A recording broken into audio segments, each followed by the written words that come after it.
La prochaine question vient de Abdul Karim de New York, USA. Est-il permis à un homme musulman d'épouser une femme chrétienne? Si oui, y a-t-il des conditions? Peut-il l'épouser même si elle croit que Jésus, que la paix soit sur lui, est Dieu? C'est une question très importante posée par frère Abdul Karim de New York, USA. Est-il permis à un homme musulman d'épouser une fille chrétienne ou une fille des gens du livre? Y a-t-il des conditions? Peut-il l'épouser si elle croit que Jésus est Dieu? En ce qui concerne le mariage d'un homme musulman avec une fille chrétienne, Allah mentionne clairement dans le Coran, dans la sourate Al-Maïda, chapitre 5, verset 5, que ce qui est licite pour vous sont les bonnes et pures choses. Licites pour vous sont les aliments des gens du livre. Et licites pour vous en mariage sont les femmes chastes croyantes. Les muassina, les femmes croyantes chastes, et les femmes chastes parmi les gens du livre. Donc, basé sur ce verset du Coran, le Coran est très clair, et il dit qu'un homme musulman peut épouser une femme chaste des gens du livre. Il y a des gens qui disent, d'accord, les gens du livre à l'époque du prophète, ils ne croyaient pas que Jésus était Dieu, etc. Ceux gens qui disent cela, ils ont tort. Ils ne savent pas que le Coran mentionne clairement que les gens du livre, les chrétiens, faisaient de la mécréance dans la sourate Al-Maïda, chapitre 5, verset 72, en croyant que Jésus est Dieu. Ils faisaient de la mécréance en disant qu'ils croyaient en la Trinité. Dans la sourate Al-Maïda, chapitre 5, verset 73, et je reviendrai là-dessus plus tard. Mais la majorité des savants, tous, disent qu'il est permis d'épouser tant qu'elle est chaste. Il y a un critère, il y a une condition posée. Sur quelle femme des gens du livre pouvez-vous épouser? Et le Coran, dans la sourate Al-Maïda, chapitre 5, verset 5, est très explicite et dit que vous pouvez épouser la femme chaste parmi les croyants. Femme chaste parmi les croyantes et femme chaste parmi les gens du livre. La condition est qu'elle doit être chaste. Maintenant, basé sur cette condition, ce que l'on peut attendre au minimum d'une femme chaste, au minimum. Il y a diverses conditions pour être chaste, pour être muassinate. Le minimum, la condition la plus basse, c'est qu'elle doit être vierge. Et aujourd'hui, nous savons, puisque la question est posée depuis les États-Unis, depuis New York, aujourd'hui, selon les statistiques que nous avons des pays occidentaux, ils disent que les filles à l'école, 90% perdent leur virginité. D'autres statistiques disent que, d'ici le passage à l'université, 95% des filles perdent leur virginité. Certaines disent 98%, même si vous connaissez les statistiques de l'Europe, du Royaume-Uni. La plupart des statistiques, presque toutes, disent que, d'ici le passage à l'université, certaines disent que 95% perdent leur virginité, certaines disent 96, certaines disent 97, mais toutes s'accordent à dire que c'est plus de 95%. Donc l'un des critères minimaux pour être muassinate, pour être chaste, est que vous devriez être vierge. Il y a beaucoup d'autres critères. Donc, basé sur cela, vous trouverez à peine toute femme, surtout dans le pays occidental, qui sera chaste. Et je suis né à Mumbai, j'ai vécu ma vie à Mumbai, j'ai passé mes études de médecine à Mumbai. Et je me souviens qu'après avoir passé mon collège de médecine, au début du XXIe siècle, en 2002 ou 2001, il y avait une conférence sur le sida à Mumbai.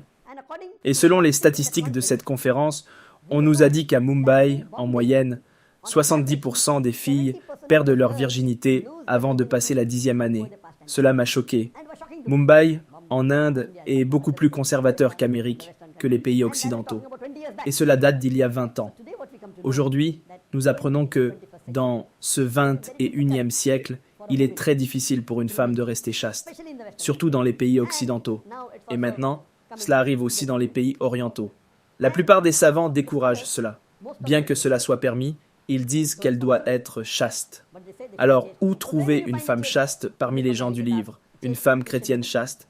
Même si vous vous mariez, le problème que nous voyons après cela est phénoménal. Il y a de fortes chances qu'après qu'un homme musulman se marie avec une fille chrétienne ou juive, il y ait de fortes chances que le mariage ne soit pas réussi. Et nous constatons que le mode de dressing diffère, le mode de vie diffère, le comportement diffère. Et imaginez que la propreté n'est pas là. Imaginez que la femme chrétienne, pendant ses menstruations, elles ne préviennent pas son mari, et nous savons que c'est haram d'avoir des rapports pendant cette période. Pourra-t-elle se nettoyer correctement? Les habitudes alimentaires sont différentes. Et dans le monde occidental, il est assez courant que de nombreux hommes musulmans se marient avec des femmes chrétiennes. Et ces hommes ne sont en réalité pas très pratiquants. Alors, ce que nous les voyons faire, c'est qu'après le mariage, lorsqu'ils vont faire les courses, ils achètent de l'alcool pour leurs femmes, ils achètent du porc pour leurs femmes, ils ne boivent peut-être pas eux-mêmes, mais ils en achètent pour leurs femmes. Beaucoup d'entre eux, peut-être qu'ils buvaient avant le mariage. Beaucoup d'entre eux ne buvaient pas, commencent à boire de l'alcool après le mariage. Toutes ces choses sont courantes. Et nous constatons souvent que si le mariage ne fonctionne pas, il se termine par un divorce. Et lorsqu'il y a un divorce, et si vous avez des enfants, alors votre Muhammad, et votre Abdallah, et votre Abdurrahman, et votre Fatima, et votre Radija iront à l'église. Personnellement, je donnerai mon avis plus tard sur les critères supplémentaires. La plupart des savants n'encouragent pas un homme musulman à épouser une femme des gens du livre. C'est permis, mais le critère est qu'elle devrait être chaste. Et où trouver une femme chaste? Même si vous trouvez une femme chaste, il y a encore des problèmes. Donc une personne qui est un musulman religieux n'osera jamais se lancer dans cela. Et la plupart des cas que vous avez, quand un homme musulman se marie avec une fille chrétienne, 99,9% des cas sont des mariages d'amour. Le moment où vous avez une petite amie et un petit ami, cela signifie que vous n'êtes pas chaste. Alors que faites-vous? Vous sortez avec une fille, allez voir un film, sortez manger, sortez danser. Où est-elle chaste? Laissez de côté la virginité, même sortir danser avec un homme qui n'est pas son mari. Aller voir un film, c'est contraire à la valeur de la chasteté. Elle n'est pas une femme chaste. Donc, si vous appliquez les critères stricts d'une femme chrétienne qui est chaste, vous aurez du mal à trouver une femme chaste.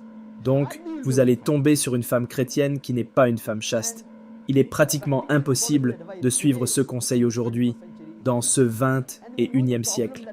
Et nous connaissons les problèmes qui peuvent survenir après le mariage. Selon Ibn Abbas, qu'Allah soit satisfait de lui, un homme musulman ne peut pas épouser une femme, Jean du livre, qui n'est pas une femme chaste. Donc, le problème est que, dans un État islamique, un homme musulman ne peut pas épouser une femme des gens du livre qui n'est pas une chaste. Il ne peut pas épouser une femme chrétienne ou juive si c'est dans un pays étranger.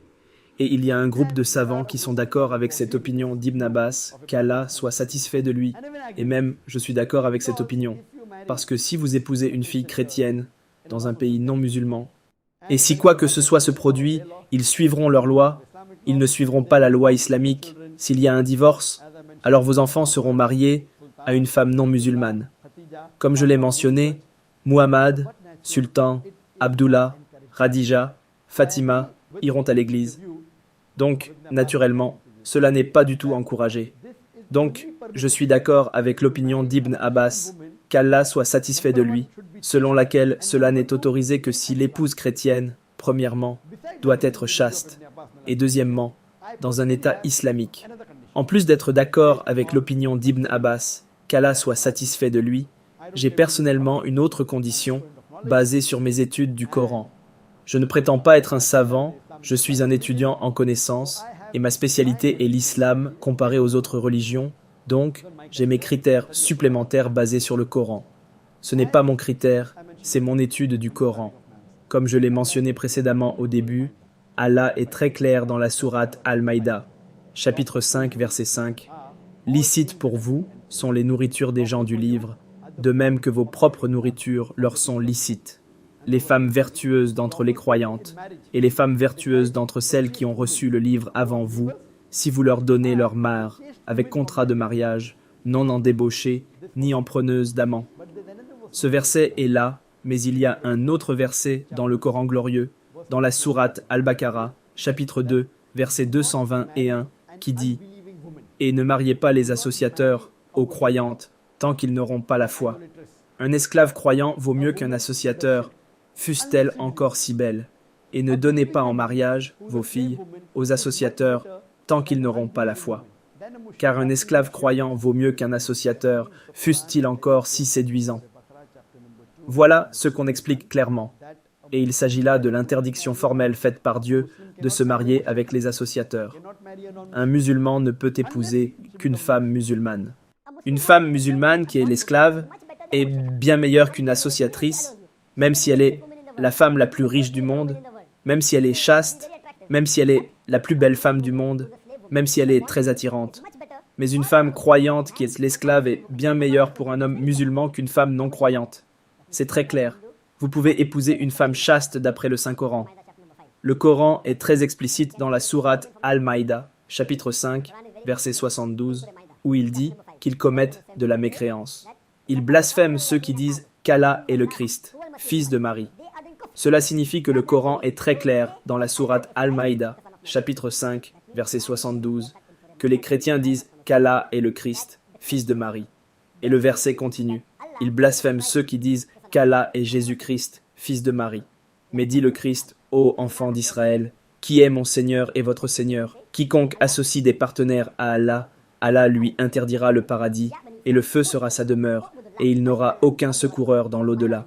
Ici, Allah dans le Coran est très clair, et il dit qu'ils commettent de la mécréance. Il blasphème ceux qui disent qu'Allah est le Christ, fils de Marie. Mais dit le Christ, ô enfants d'Israël, qui est mon Seigneur et votre Seigneur. Quiconque associe des partenaires à Allah, Allah lui interdira le paradis, et le feu sera sa demeure, et il n'aura aucun secoureur dans l'au-delà. C'était le message de Jésus qui est transmis dans le Coran. Allah dit aussi que ces chrétiens disent qu'Allah est Jésus, le fils de Marie. Allah dit également dans la sourate Al-Maïda, chapitre 5, verset 73, qu'ils commettent de la mécréance.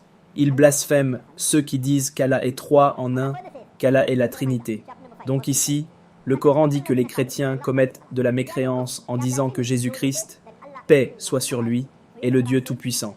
Ils croient en la Trinité. La sourate Al-Baqarah, chapitre 2, versets 221, dit que vous ne pouvez pas épouser quelqu'un qui fait du shirk. Le Coran dit qu'un croyant ne peut pas épouser une associatrice.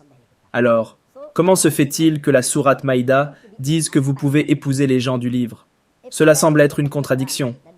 Et Allah est très clair dans le Coran, dans la sourate An-Nisa, chapitre 4, verset 82. Ne médite-t-il pas sur le Coran avec soin? S'il y avait eu des contradictions, ils auraient été évidents. Ainsi, il ne peut y avoir de contradiction. Alhamdulillah. Étant donné que je suis dans le domaine de la religion comparée, il y a un verset du Coran qui répond à cette question. Allah dit dans le Coran, dans la sourate Al-Imran, chapitre 3, verset 110, qui est un verset très célèbre. Allah dit, « Vous êtes la meilleure communauté qu'on ait fait surgir pour les hommes. Vous ordonnez le convenable, interdisez le blâmable et croyez en Allah. » Ce verset du Coran est très important, car il dit que la communauté musulmane est la meilleure pour l'humanité. Et la raison en est que nous ordonnons le convenable, interdisons le blâmable et croyons en Allah. C'est un verset très célèbre, mais ce n'est pas le verset complet. Le verset continue. Si les gens du livre avaient cru, cela aurait été mieux pour eux. Parmi eux, il y a des croyants, mais la plupart sont des transgresseurs pervers. Ainsi, dans la sourate Al-Imran, chapitre 3, verset 110, Allah dit que parmi les gens du livre, il y a des croyants, mais la majorité sont des transgresseurs pervers. Donc, le critère sur lequel tous les savants s'accordent est que la femme des gens du livre doit être chaste. Et il n'y a aucun doute à ce sujet. Ibn Abbas, qu'Allah soit satisfait de lui, ajoute un autre critère. Le mariage ne doit être conclu que dans un état musulman. Sinon, il n'est pas valide. Je dis, selon la sourate Al-Imran, chapitre 3, verset 110, parmi les gens du livre, il y a des croyants.